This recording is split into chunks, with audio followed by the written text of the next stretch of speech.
This is another sign of the times, a commentary, and an analysis. U.S. officials deliver blunt warning to Pakistan. An unusually powerful American delegation arrived on Thursday to deliver the starkest warning yet to Pakistan, according to a senior American official, that the United States would act on its own if necessary to attack extremist groups that use the country as a haven to kill Americans. Secretary of State Hillary Rodham Clinton, David H. Petraeus, the new director of the Central Intelligence Agency, and General Martin E. Dempsey, the new chairman of the Joint Chiefs of Staff, plan to push their Pakistani counterparts to make a definitive choice between fighting terrorists or supporting them, the administration official said. This is a time for clarity, Mrs. Clinton declared in Kabul, Afghanistan, where she met President Hamid Karzai before leaving for Islamabad, the Pakistani capital. No one should be in any way mistaken about allowing this to continue without paying a very big price. There's no place to go any longer, she added, referring to Pakistan's leaders, whom the administration has accused of supporting the Afghan insurgency in a roundabout way. The American and Pakistani officials, who included the chief of the military, General Kayani, and the Director General of the Intelligence Service, Lieutenant General Pasha, met for 4 hours, ending after 2 a.m. A senior administration official said afterward that the two sides had agreed to keep talking on Friday and did not want to comment in the meantime. Mr. Petraeus met separately with General Pasha, a Pakistani official said. Earlier, another senior Pakistani official said that Mrs. Clinton's remarks in Kabul did not enable the atmosphere. They did, however, underscore a growing American realization that hopes for a smooth withdrawal from Afghanistan by 2014 now hinged on Pakistani's willingness to confront insurgent groups based in the country who have the support of Pakistan's intelligence service. A U.S. senior administration official said that the delegation would make it clear that if the Pakistanis did not act against insurgents like the Haqqani network, then the United States would have to.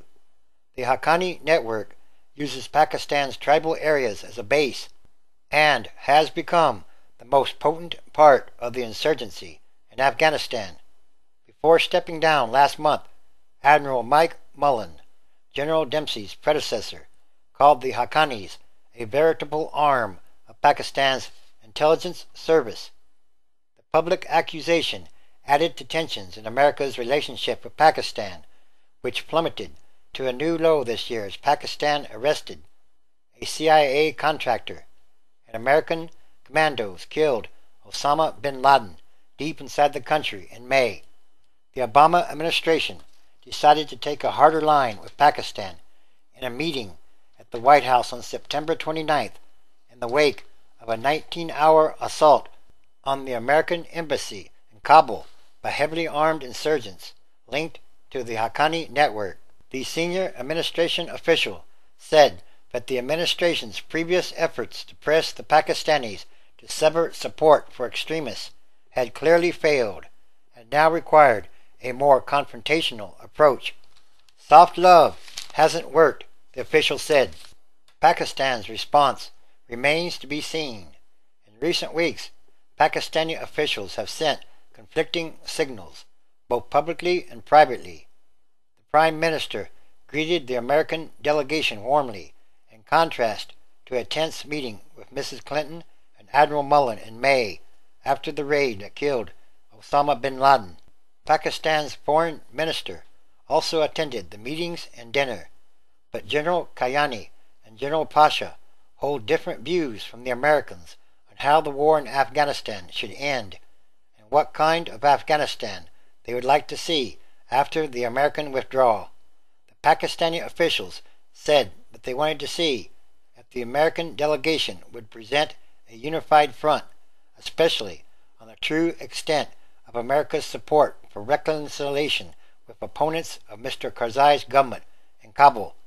Some Pakistani military officers appeared to have given up on having anything but the most limited of relationships with the United States, and were resigned to deep cuts in American aid, given declining support in Congress. Meeting with Mr. Karzai in Kabul, Mrs. Clinton said that Pakistan could either be helping or hindering efforts to find both a military and a political resolution to the war. We will be delivering a very clear message to the government of Pakistan and to the people of Pakistan, because they too have suffered, she said. They have suffered at the hand of the same kind of terrorists, so there should be no support and no safe haven anywhere for people who kill innocent men, women, and children, she added. Mr. Karzai, who has repeatedly accused Pakistan of interference in Afghanistan, echoed her remarks, saying that Pakistan had long harbored enemies of his government, including the Taliban, whose leadership fled to Pakistan after the American invasion in 2001, while the Obama administration has pressed Afghanistan to seek reconciliation with some elements of the Taliban. Mr. Karzai said that would not be possible without Pakistan's positive involvement. We believe that the Taliban, to a very, very great extent, are controlled by establishments in Pakistan, stay in Pakistan, have their headquarters in Pakistan, launch attacks from Pakistan, he said.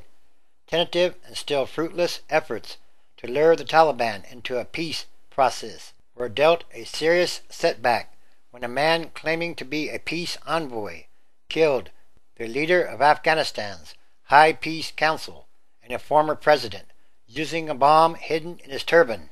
That attack, shortly after the carefully planned attack on the American embassy last month, have raised doubts about whether the Taliban were interested in a peace agreement at all. It also raised suspicions among the Afghans of Pakistan's involvement.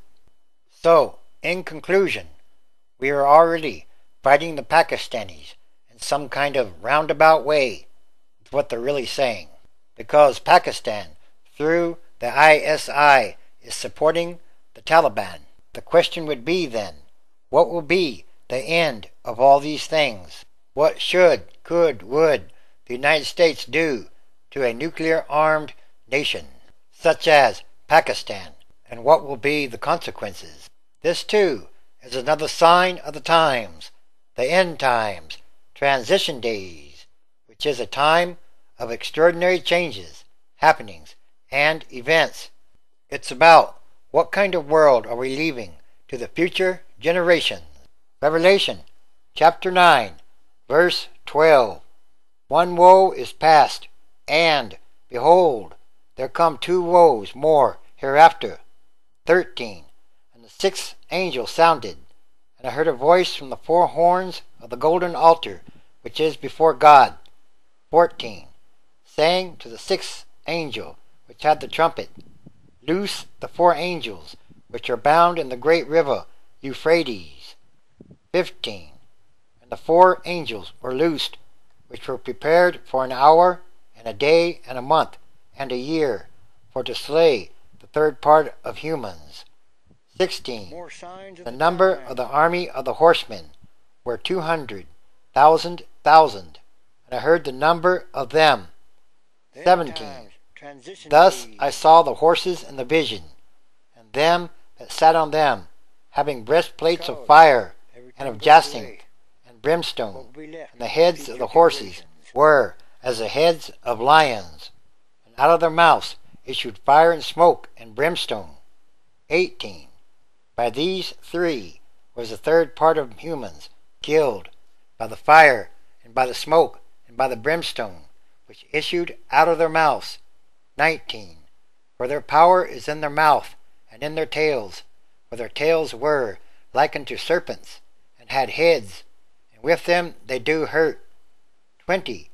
And the rest of the humans, which were not killed by these plagues, yet repented not of the works of their hands, that they should not worship devils, and idols of gold, and silver, and brass, and money, and stone, and of wood, which neither can see, nor hear, nor walk.